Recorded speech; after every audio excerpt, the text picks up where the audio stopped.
Frugal Force. Once again, this is Captain Frugal reporting for duty today for another episode of Road Rage. If you're not familiar with Road Rage, it's just that I'm driving on the road or taking a walk or something, and I'm recording pretty much on the go.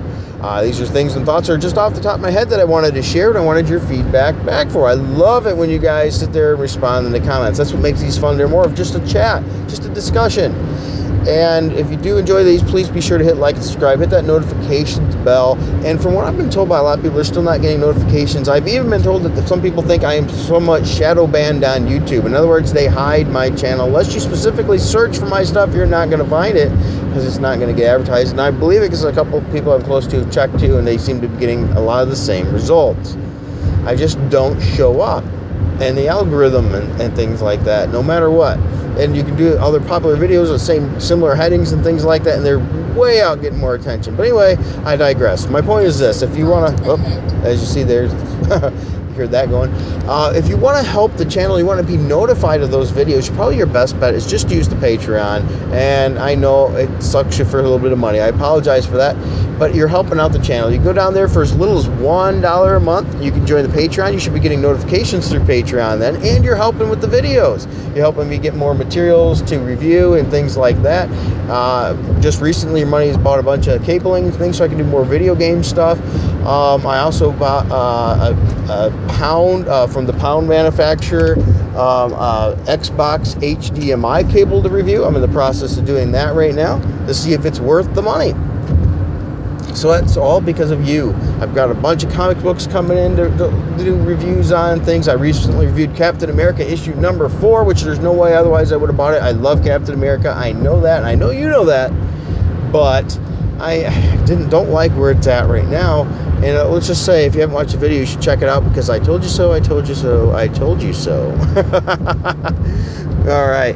You can go to the Wayback Machine and check my other videos. You'll see it. So anyway, today's video the idea was popped into my head when I was on the Umbrella Guys channel with him and Edwin Boyette. And if you don't follow Edwin Boyette and Umbrella Guy, which to be honest, you probably do if you follow me, but just tell me where to go. But if you don't, you should definitely check out their channels. They're great people. I love it when they invite me on for a discussion, because when I'm with them, it feels like I'm just sitting there with friends and having a good chat.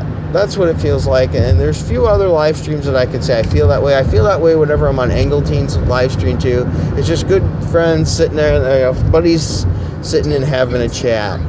They're just fun to me. And I know I haven't been on one with Angleteen in a long time, but there's no rift. There's no rift. It's just, this is not my fault. We just have been having time issues getting together, timing wise, and that's all on my end. That's all on me. So that was being said, I was talking yesterday and the other day on the live stream there, and Edwin Boyette mentions the inflation, and I was wrong about the initial number of inflation. I haven't been up on it as much as I usually am. I'm usually pretty up on all that stuff, but man, lately I've just been hammered with being busy on stuff. So oh, come on, there's a semi-truck right in my way, so I can't get over it, and it's going slow as heck. Once again, road rage. Come on, I don't want to be in this lane.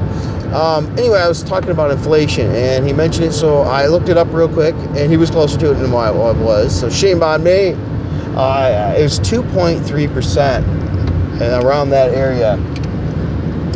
So that, you're going, well, why does 2.3% matter? Well, that 2.3% was just made me think, because we're talking about that games and comic books. And what the whole premise of this video then is comic books are not a good investment. Okay? Wow, I know. Okay? Nothing too revolutionary, I don't think, but let's explore a little bit of why. Inflation is 2.3% right now. Now, it's going to fluctuate up and down. It could be less and it could be more. So let's just say 2% to play safe. Okay, or not, actually, it's probably being low on the low end. But it'll make the math a little bit easier. So, oh wow, I just didn't realize I'm going about 90 miles an hour. No wonder I'm complaining. Okay, this is on me. Whoops, slow down. So anyway, 2.3%, around that area. So that means it affects what we call your spending power, if you will.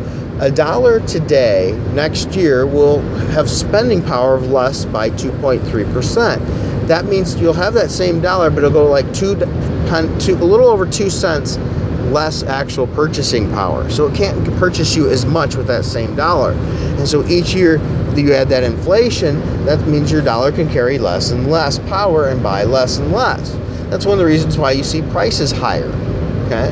But there's a whole gamut of other reasons for that. So your purchasing power is decreasing. So by just shoving your money under a pillow, let's say, because you don't trust banks or any investment institutions and things, your money is actually becoming worth less every day. So with that said, you need to have your money outpacing inflation. You have to earn that inflation as well as more just to make your dollars that you have in your bank, that in your possession, if you will, actually outpacing inflation, so it maintains its value. So now you spend $3.99 on a comic, say you get it for 10 years, and then you get one that sells well. Now let's be honest, unless you got incredibly lucky, every comic book you bought is not going to earn you money. A lot of people, they buy the number ones. Most of those number ones are not going to be worth much of anything special. You've actually lost your money on it by the time you go to get rid of it 10 years later or 20 years later. Okay? Because let's be honest, Iceman Volume 2 or whatever, number 1 is not flying off the shelves. That thing's a turd. Nobody wants it now. So the other factors we're going to talk about now, we'll go a little bit more into inflation later, is supply and demand. People have to actually want that book, and there has to be, the supply has to be less than what the demand is for it really to truly start increasing in price. In other words, people want it, but they can't find it. It's hard to get out there. It makes that value more. So let's say that's why you see so many comic books on Craigslist, YouTube, and things like that not selling for hardly anything. It's because the demand isn't there for it. Now maybe a new movie pops out and that character becomes incredibly popular. That's a good time to sell because they're going to get possibly a temporary surge. So for example, let's say Captain Marvel movie does yeah, right. Well, let's assume that the Captain Marvel movie does really good. Okay? That means the value of Captain Marvel comics might actually go up because people might demand those comic books more. Okay? And then they might read them and get disappointed, but that's another story altogether.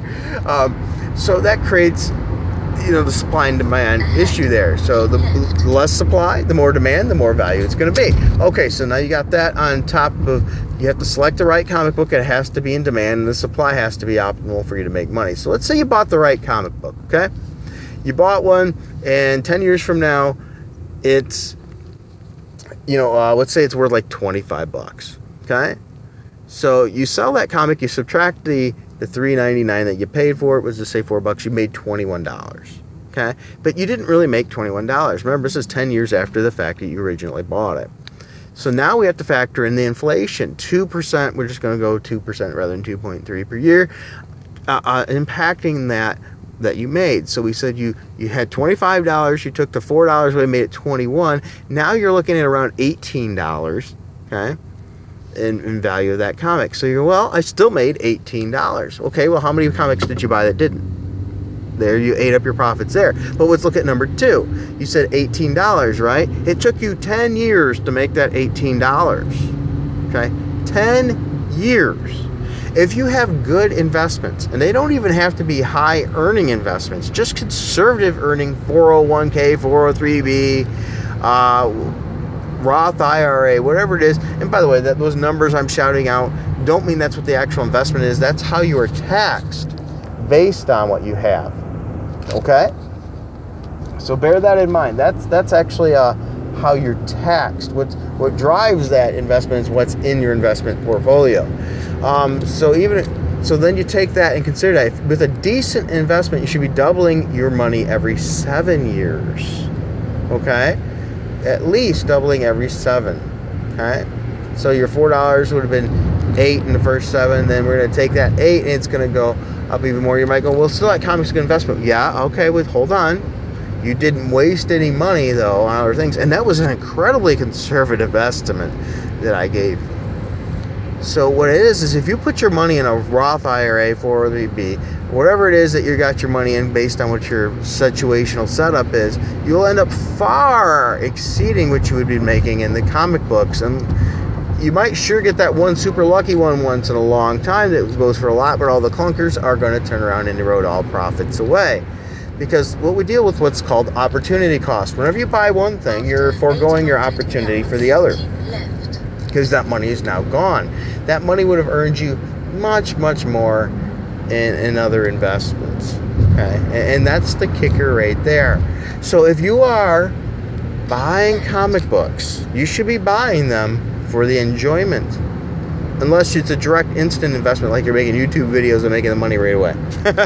Okay, that's a different story, and I don't do that because, remember, if you call, I do not run any ads on my channels. It's also why I don't have super chats and things. I don't want people to have to pay to talk to me. Okay, I want everyone to feel this is community. That's what it's supposed to be. To me, I'm not saying anybody's doing wrong. I am not saying at all. More power to them. Maybe I'll change my mind someday, but that's where I'm at right now. I'm completely fan-funded by you guys and Patreon. You ladies and gentlemen are the reason this channel is still maintained and out there, and I greatly appreciate it. So keep that in mind. So if you're investing in comic books, your money probably could be better somewhere else. Matter of fact, if you took that comic book money, let's say in year before 25, and you had a habit of spending $20 a month, okay, put that money into good investments, you'll probably have your retirement set up for you. Okay, so only buy good comics, or comics that are instantly making you money. All right, I don't know why, I probably just bored the crap out of you with all those numbers, but that's what I was thinking about today, and it just was popped up into my head. So thank you for listening, and until next time, keep it frugal.